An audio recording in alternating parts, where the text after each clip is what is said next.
So when you have errors in your code, so the code doesn't run, it crashes basically, it raises an error within the interpreter raises an error. Well, Python and other programming languages allow you a way to handle those errors so that it doesn't crash. So right now when we run things and there's a syntax error, it runs and you get a bunch of red stuff and your program crashes. So we can use code to actually handle those errors so that it will give you some information about that error and the program would continue to run. We're not going to do a whole lot with try and accept except make sure that we handle IO errors when our files don't open correctly, but you need to know that we can use exception handling to handle any kind of error that would come up in our program, and that's something that you're going to learn a lot more about in CS2.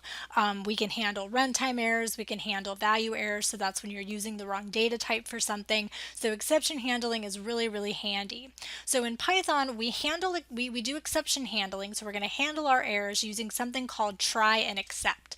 So for instance, I'm going to start here, and instead of just trying to just open the file, I'm going to say just try to open the file, and we're going to misspell it. So instead of it being spelled correctly, our desert file, let's say we misspelled it, we called it the desert file. So normally this would crash because it's not going to find the file, but we're going to say just try it, and if we get an IO error, which means we get the specific error that is related to input output, basically opening files. If you had trouble opening this file, then give us the message that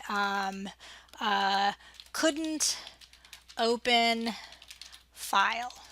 All right, so now I'm going to know there's something wrong with this.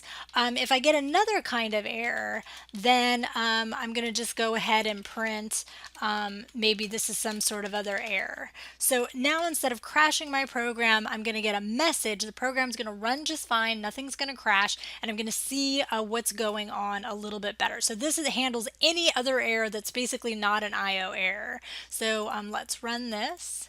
And we're going to see the program runs just fine. It says we just couldn't open the file. So I don't have a big bunch of red stuff. There's no tracebacks. There's no crash. The program still ran just fine. It handled that error that happened, and this is what we got. Let me show you what you would get. So if we comment this out, let's comment this out, and let's dedent this so this will run. So now if we were to run this without exception handling, we would just get this error here, no such file or directory, because it's misspelled. There is no desert file, there's just a desert file.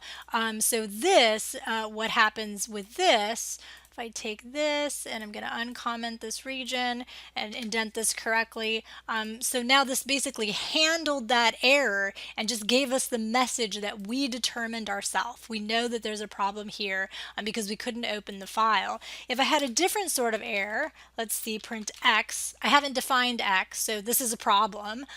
Also, and let's comment this out so we never even try to do this, although actually it doesn't matter because it's never going to reach that. This error is going to happen and we're going to jump right to handle it.